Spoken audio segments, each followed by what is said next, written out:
امریکہ کے ہر گھر کے باہر آپ کو کم از کم 2 یا 3 کچرے کے ڈبے رکھے ہوئے نظر آئیں گے۔ وہ اس لیے کہ گھر میں جتنا بھی کچرا جمع ہوتا ہے اسے 2-3 حصوں میں تقسیم کیا جاتا ہے۔ ایک کنٹینر میں درختوں کے پتے یا ٹہنیاں رکھی جاتی ہیں، دوسرے میں پیپر، پلاسٹک یا ایسی آئٹمز رکھی جاتی ہیں جنہیں ری سائیکل کیا جا سکے، اور تیسرے کنٹینر میں گھر کا باقی کچرا رکھا جاتا ہے۔ ہفتے میں ایک دن تمام شہری یہ سارا کچرا اپنے اپنے گھروں کے باہر رکھ دیتے ہیں، اور یہاں پر کچرا صاف کرنے کی شہریوں کی ذمہ داری ختم ہو کر حکومت کی ذمہ داری شروع ہو جاتی ہے۔ صبح ہوتے ہی اس سارے کچرے کو بڑی بڑی ٹرکس میں جمع کر کے سڑکوں سے غائب کر دیا جاتا ہے۔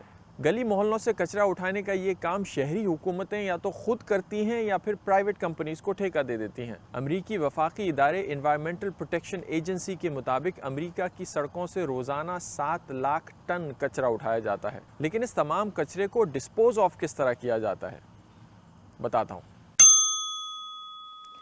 امریکہ میں سال میں جتنا بھی کچرا جمع کیا جاتا ہے اس میں سے تقریباً 25% حصے کو ری سائیکل کیا جاتا ہے۔ مثلاً اس کچرے میں جتنا بھی پلاسٹک یا پیپر ہوتا ہے اس کو دوبارہ استعمال میں لایا جاتا ہے۔ اس کے علاوہ اس کچرے کا تقریباً 9% حصہ کمپوسٹ میں تبدیل کر دیا جاتا ہے، مثلاً اس کی کھاد بنا دی جاتی ہے جس کی وجہ سے مختلف پیڑ اور پودے اگائے جاتے ہیں۔ اس کے بعد اس کچرے کے تقریباً 12 سے 13% حصے کو انسینریٹ کیا جاتا ہے یا جلایا جاتا ہے، اور اس کچرے کا ایک بہت بڑا حصہ تقریباً 52% لینڈ فیلز میں جاتا ہے۔ ایک خاص سائنٹیفک طریقے کے تحت زمین میں بڑے بڑے گڈھے کھود کر اس سارے کچرے کو دفن کیا جاتا ہے۔ امریکہ میں جتنی بھی لینڈ فیل سائٹس ہیں اس کو ماحولیاتی ادارے مانیٹر کرتے ہیں اور یہ میک شور کرتے ہیں کہ ان لینڈ فیلز کی وجہ سے ارد گرد کے علاقوں کا ماحول خراب نہ ہو۔ وقتاً فوقتاً ان علاقوں کا پانی بھی ٹیسٹ کیا جاتا ہے، یہ میک شور کرنے کے لیے کہ پانی کنٹامینیٹ نہ ہوا ہو۔ کچرا صاف کرنے یا ویسٹ مینجمنٹ کے اس پورے نظام کو صحیح طریقے سے چلانے کے لیے شہریوں کی پرسنل رسپانسبلٹی اور حکومت کی ذمہ داری تو ہے ہی ہے،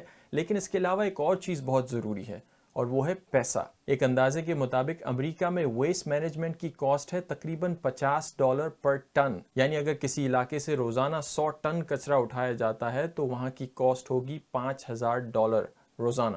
اس کے علاوہ اس کچرے کو لینڈ فل کرنے سے یا جلانے سے جو ماحول کو نقصان پہنچتا ہے وہ نہ پہنچے، اس کے لیے کچھ لوگ ایک انٹرسٹنگ سی تجویز بھی دیتے ہیں، اور وہ یہ کہ کیوں نہ اس کچرے کو زمین پر ڈسپوز آف کرنے کی بجائے خلا میں یا اسپیس میں پھینک دیا جائے۔ ایسا ممکن تو ہے، لیکن خلا میں کسی بھی چیز کو بھیجنے کا خرچہ ہے کم از کم $1000 پر پاؤنڈ، اور جب تک ہم اتنی کاسٹ افورڈ نہیں کر سکتے یا اس قیمت کو آسمان سے زمین تک نہیں لے آتے، تب تک ہمیں 3 الفاظ یاد رکھنے ہیں: ریڈیوس، ری یوز اور ری سائیکل، یعنی چیزوں کا کم استعمال، ایک سے زیادہ مرتبہ استعمال، اور ایسی چیزوں کا استعمال جن کو دوبارہ ری سائیکل کیا جا سکے۔